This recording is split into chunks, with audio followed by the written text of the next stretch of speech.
This is the Daily Signal podcast for Wednesday, December 4th. I'm Rachel Del Giudice. And I'm Kate Trinko. Is America post-Christian?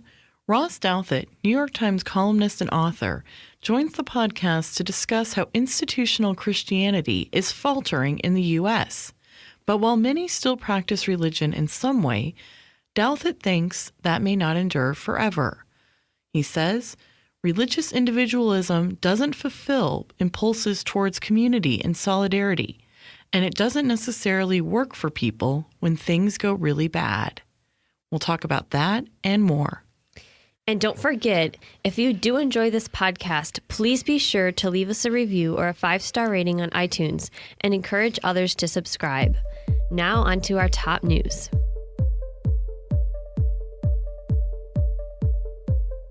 President Donald Trump had a strained exchange with French President Emmanuel Macron in a meeting on Tuesday during the NATO summit.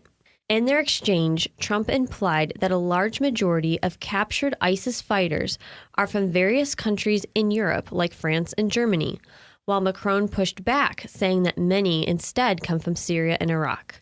Here's what they had to say.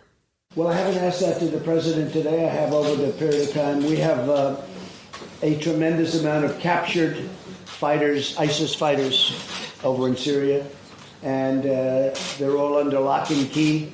But many are from France, many are from Germany, many are from UK. They're mostly from Europe. And some of the countries are agreeing. I have not spoken to the president about that. Would you like some nice ISIS fighters? Look, I can give them if you look at the situation, you can take everyone you want. Let's be serious. The very large number of fighters you have on the ground are ISIS fighters coming from Syria, from Iraq, and the region. It is true that you have foreign fighters coming from Europe, but this is a tiny minority of the overall problem we have in the region. And I think number one priority, because it's not yet finished, is to get rid of ISIS and these terrorist groups. This is our number one priority. Democrats issued a new report about the findings in the impeachment inquiry so far. The report states that the impeachment inquiry has found that President Trump, personally and acting through agents within and outside of the U.S. government, solicited the interference of a foreign government, Ukraine, to benefit his re-election. And the president placed his own personal and political interests above the national interests of the United States, sought to undermine the integrity of the U.S. presidential election process, and endangered U.S. national security. Republicans issued a report prior to the Democrat report, faulting the partisan nature of the impeachment hearings. The GOP report stated, Chairman Schiff, referring to the House Intelligence Committee Chairman Adam Schiff, interrupted Republican members and directed witnesses not to answer Republican questions.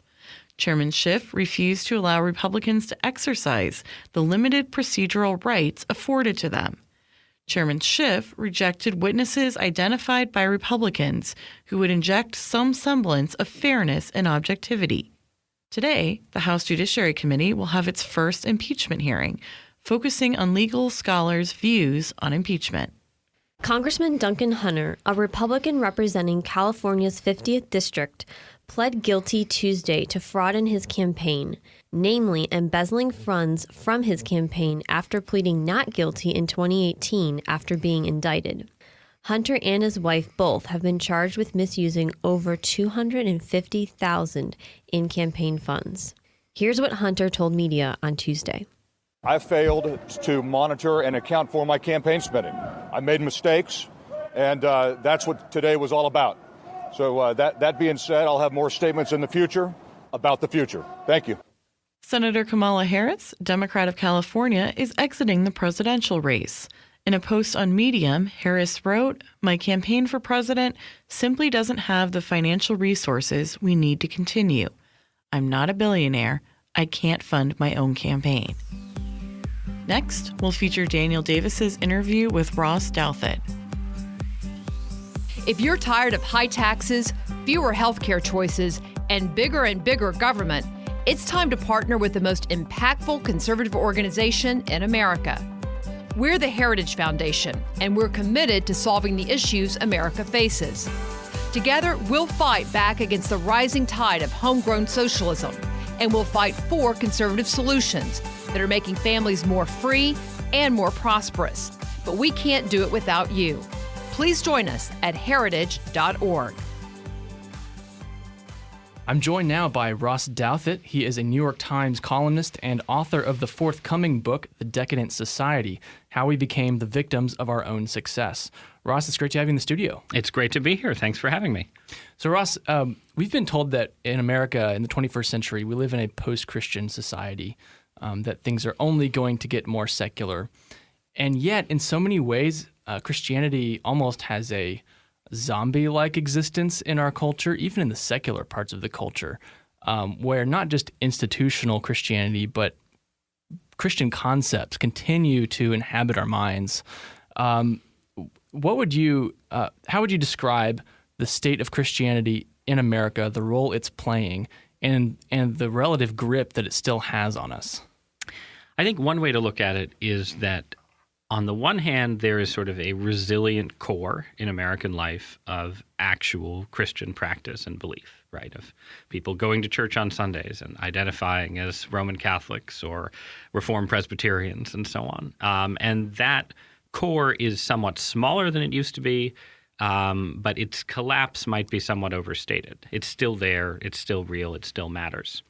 Then you have sort of two other zones of sort of spiritual attitudes, both of which are more post-Christian, but are, as you say, still heavily influenced by Christian ideas. And one is this sort of the kind of spiritual zone, which is a zone where people no longer believe in the absolute authority of Scripture or the authority of the Catholic Church's magisterium, but they're still likely to believe in supernatural and metaphysical concepts that are not always, but often connected to Christianity. And, this is sort of the zone that runs from Joel Osteen on the right to Oprah Winfrey on the left, if you wanted to.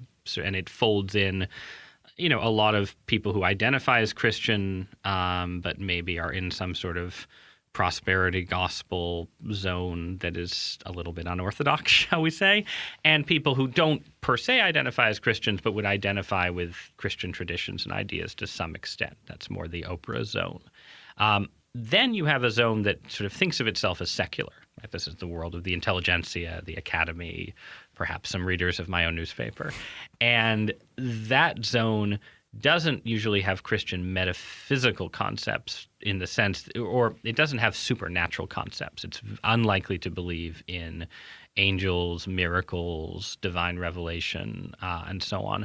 But it does still have a sort of Christian moral framework in a lot of cases, a sort of vision of, the inviolability of the individual, the sort of apart from the abortion debate, thou shalt not kill, right? And sort of a lot of progressive attitudes around human rights, especially, I think, still manifest a strong Christian influence. And you can even see it sort of in, what we think of as sort of woke culture, the sort of rituals of, confessing your privilege and being ashamed of your associations with past sins.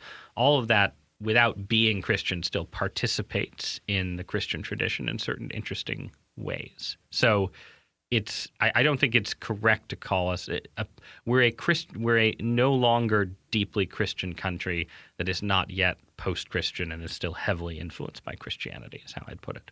Yeah, that picture you paint is a very residual, and it points to a past where some of these institutions and ideas were much more shored up.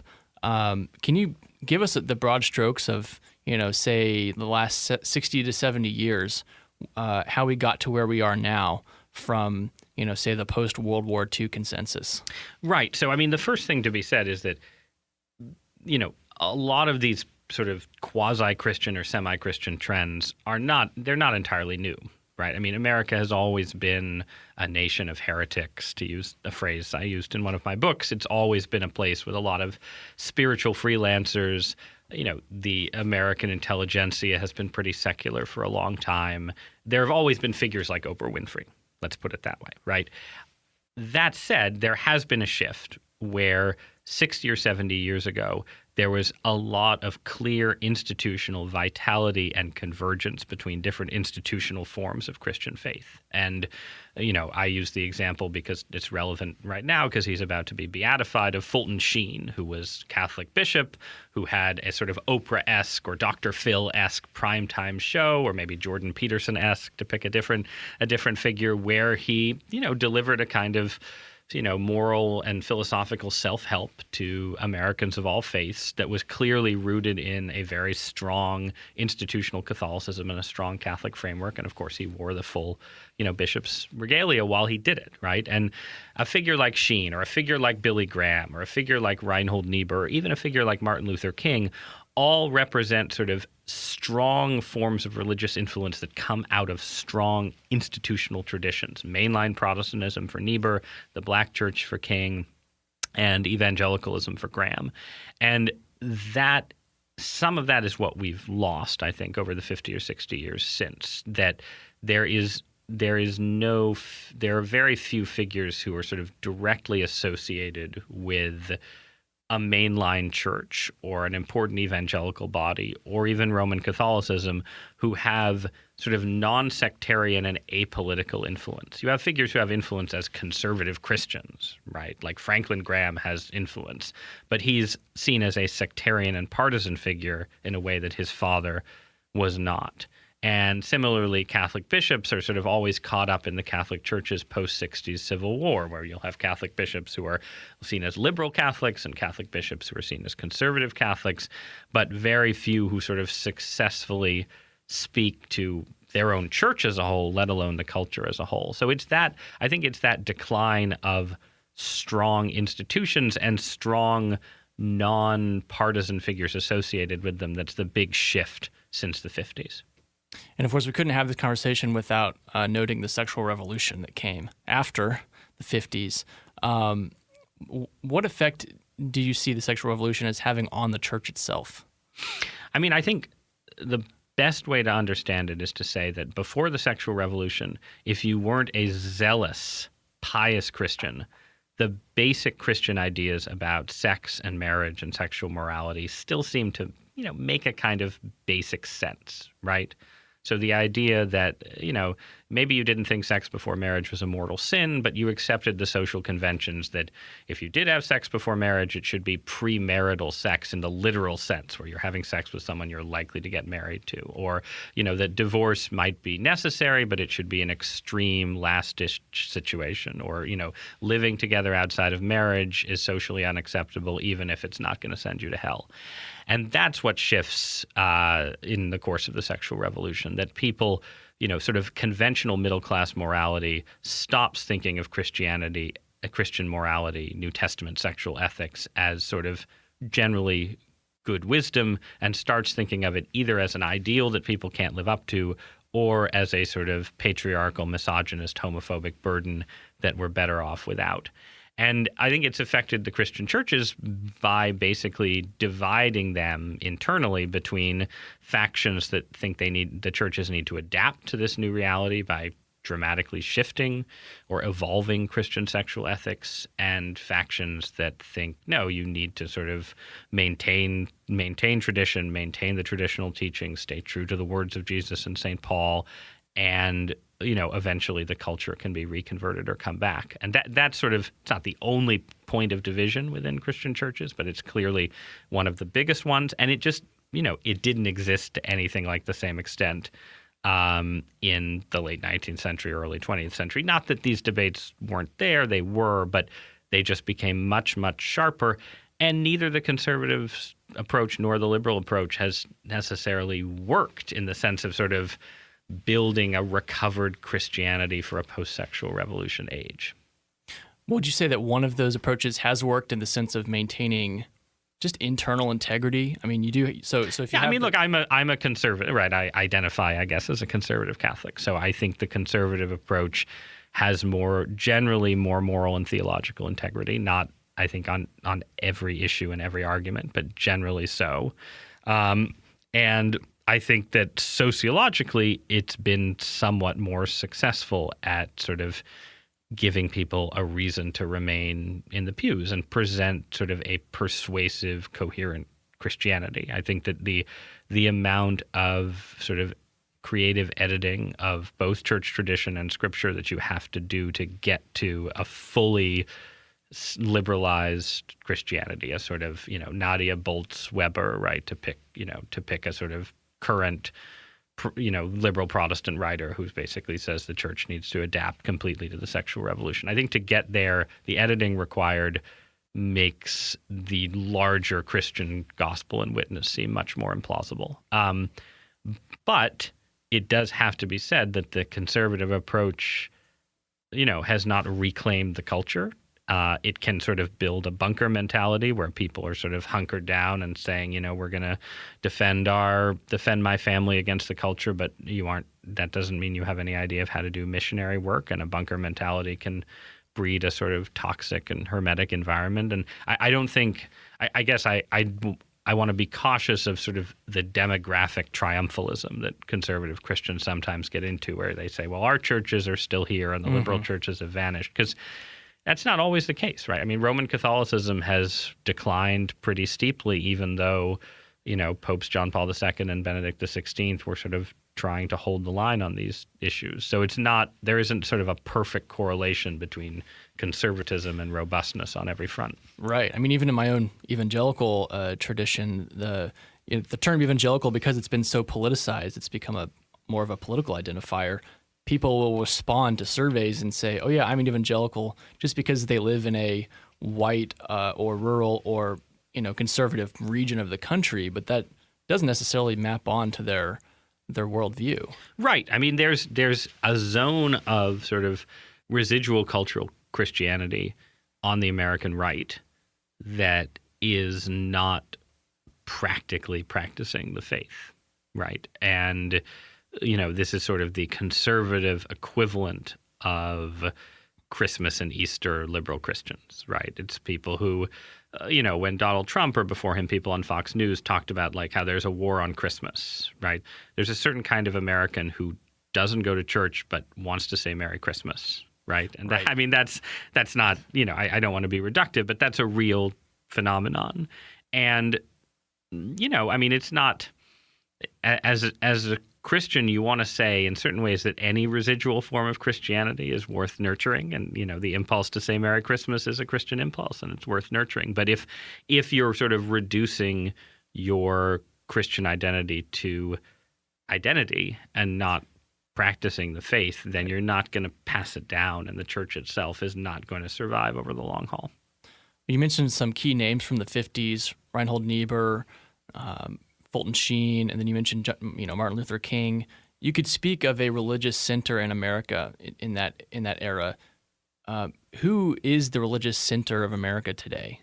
I mean, I think it is figures who are sort of supernaturalist in the sense that they believe that prayer, divine intervention, miracles, all of these things are possible, but fundamentally individualist in their religious outlook. And so it's sort of you're accepting that God is real and that life has purpose and the universe has meaning and prayer works, but you're not submitting yourself to the authority of Scripture or the magisterium of the Catholic Church or any kind of traditional religious authority. And so I tend to, I mentioned both Joel Osteen and Oprah Winfrey earlier in this conversation. I tend to think of the American Religious Center in the 50s as being somewhere between Fulton Sheen and Billy Graham, and the American Religious Center today being somewhere between Joel Osteen and Oprah Winfrey, which means, again, it's not, Osteen describes himself as a Christian. It's not a post-Christian religious center, but it's much more individualist and much less institutionalist, and therefore much less orthodox by any definition than it was a few generations back. So looking from our present toward the future, what are some possible trajectories you see happening? I mean, I think a lot of us were very surprised to see Kanye West come forward as a born again Christian and then go up and speak with Joel Osteen and that whole thing, and are watching closely to see what happens next. Right? Do you think? I mean, some people are and I with enthusiasm and hope look at this and think, oh, this he is very influential. Could bring new people to hear the message of the gospel and of the faith, and that could be a means. So, I mean, history is so unpredictable like that. I mean, what are some of the future trajectories you see? Right. So one possibility is that this is actually kind of self-stabilizing, right? And you mentioned that my next book is about decadence, and this is sort of the decadence argument, right? That you have a situation where institutional religion has declined, but it never gets weak enough to fall apart entirely, and it remains, well, what you said, a sort of zombie Christianity, right? That you can sort of stay in this kind of zombie state for a long time with a core of religious believers keeping the churches going, enough Christian influence in the culture that you don't get sort of massive new religious transformations, like mass conversion to Buddhism or Islam or something, but things sort of stay much as they are, that we're a rich society, that religious individualism sort of works for a rich society, a society where people are pretty comfortable and, don't want priests or Bible, biblical literalists telling them what to do. So that I think that's possible, right? That actually that we could have gone through this transformation that started in the 60s and have reached a kind of stable, decadent zombie point. But as you say, history is unpredictable, right? And the reality is that one, there's a lot of, I think, religious impulses that are unfulfilled in the current landscape. I think religious individualism doesn't fulfill impulses towards community and solidarity, and it doesn't necessarily work for people when things go really bad. And secularism, the sort of secular world picture with its residual Christian moralism, can't really explain where that moralism comes from because it doesn't believe that God created the universe or that human beings are beings independent of their bodies. So there are those sort of points of tension that could be points of fracture and points of change. And then if you look at just Western religious history alone, right, you can't predict individual figures. You can't predict a Martin Luther or a John Calvin. Right. You can't predict a Francis of Assisi or a Thomas Aquinas. You can't predict Jesus of Nazareth. You can't predict the Prophet Muhammad, right? Nobody in the year 550 AD would have said, well, obviously the next religious thing is a monotheistic religion that claims to be the heir to Christianity and Judaism that comes surging out of the Arabian desert, right? No one would have predicted that. So, I mean, Kanye, Bob Dylan had a Christian phase. Mm-hmm. I think with artists and celebrities, you want to be simultaneously supportive of their conversions without putting too much hope and weight into it. But it's certainly an example of how the unexpected, rules religious life. And the reason that religion is resilient in a secular age isn't just that there's sort of a general predisposition towards religious belief, but also because people just keep on having religious experiences, and that has an effect on the culture, whether we like it or not. Yeah, well, that sort of gets to the secularization thesis that I want to ask you about. You mentioned Islam, and that's a factor that is sort of disrupting the secularization thesis in Europe, where secularism really did triumph for a long time, mm-hmm. and now you've got Islam sort of coming in through immigration and filling a kind of spiritual vacuum. In America, we don't have that so much, but America's always been the exception to the rule of secularization. Given those contexts, do you think secularism really has a viable long-term future? I mean, I think hard secularism is a little bit overstated even in the European context, right? That the sort of secularism that is represented by a Richard Dawkins, right, a sort of real atheism, is actually pretty rare even in Sweden or England or in sort of northern European countries where church-going has fallen off a cliff. I think what triumphed in Europe was much more sort of the kind of religious individualism that I was talking about earlier, that was a little bit more secularized in the European context because Europe didn't have this tradition of religious entrepreneurship and, sort of startup churches and so on. But as for, I think religious individualism, though, I sort of think that, it has the capacity to last as long as wealth and stability last. in a sense, right? And I think, if you look at sort of whether it's Muslims in Europe or, Mormons and Orthodox Jews and the Amish in the U.S. and so on, I think you often see religious communities that, sort of thrive within secularism, and people have a lot of kids and they grow rapidly at the beginning.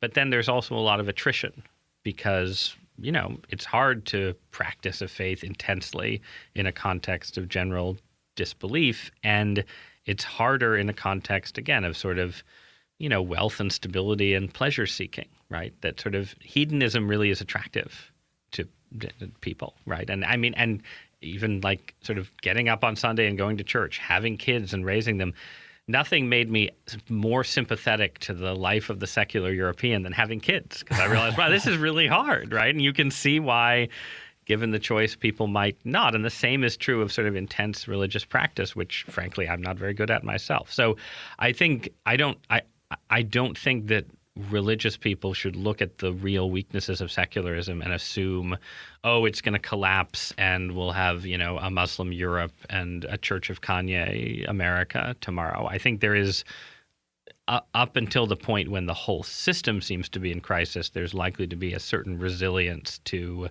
a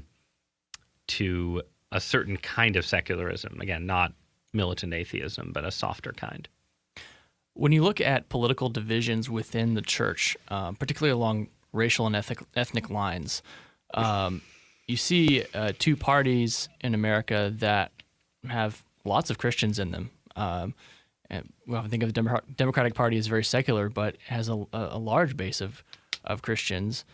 Do you think that political split within the church has weakened the church's ability to have an impact on society at large? Oh, yeah, absolutely. I mean, I think the one of the big shifts from the 50s to the present is just political polarization is more powerful, and people put more of their identity into their political party and less into their religion, right? People used to, the Catholics wouldn't want their daughters to marry Lutherans and vice versa. And now that's a lot weaker, but it's Republicans don't want their daughters to marry liberals and Democrats don't want their sons to marry conservatives. And that, any time when political identity becomes more important than religious identity, the church is going to be in a lot of trouble. And it contributes to this sense that, like, if you wanted to be a Billy Graham or a Reinhold Niebuhr or a Fulton Sheen, you wouldn't have a place to stand that was seen as not liberal first and conservative second, conservative first and liberal second. The racial polarization is, I mean, on the one hand, it's certain ways it's the deeper scandal in the sense that it's connected to, the sort of the America's original sin and slavery and everything else, right, which has created, I think, very historically understandable reasons that African American churchgoers don't feel comfortable in a party dominated by, Southern white evangelicals, even though they have a lot in common theologically. The only thing that might be said about that that's more positive is that on the one hand, a political reconciliation between black and white Christians is obviously desirable. On the other hand, it might be good for America that there are reasons why there's still a strong religious presence in one of our political parties that's otherwise secularizing. And actually, American politics might become much more toxic if it was sort of purely, all the religious people are in one party and all the secular people or all the, all the sort of spiritual mushy middle people are in the other. So, there are ways in which the secularization of the Democratic Party is constrained by racial division, and the racial division is bad, but I don't necessarily want a world where there aren't any churchgoers in the Democratic Party anymore. Well, I'm afraid we'll have to leave it there, but you mentioned a book that you had written. It's Bad Religion. Yeah, if listeners are interested in more of these thoughts, they can read my 2012 book, Bad Religion, How We Became a Nation of Heretics, which some of it needs to be updated probably, but a lot of it is still relevant. So I am waiting for the second edition right now. Excellent. Ross, thanks for your time. Absolutely. Thanks for having me. Do conversations about the Supreme Court leave you scratching your head? If you want to understand what's happening at the court, subscribe to SCOTUS 101, a Heritage Foundation podcast breaking down the cases, personalities, and gossip at the Supreme Court. And that'll do it for today's episode. Thanks for listening to the Daily Signal podcast, brought to you from the Robert H. Bruce radio studio at the Heritage Foundation. And if you haven't done it already, please do be sure to subscribe on iTunes, Google Play, or Spotify. And please leave us a review or a rating on iTunes to give us any feedback. We'll see you again tomorrow. The Daily Signal podcast is brought to you by more than 500,000 members of the Heritage Foundation. It is executive produced by Kate Trinko and Daniel Davis. Sound designed by Lauren Evans, Thalia Rampersad, and Mark Guiney. For more information, visit dailysignal.com.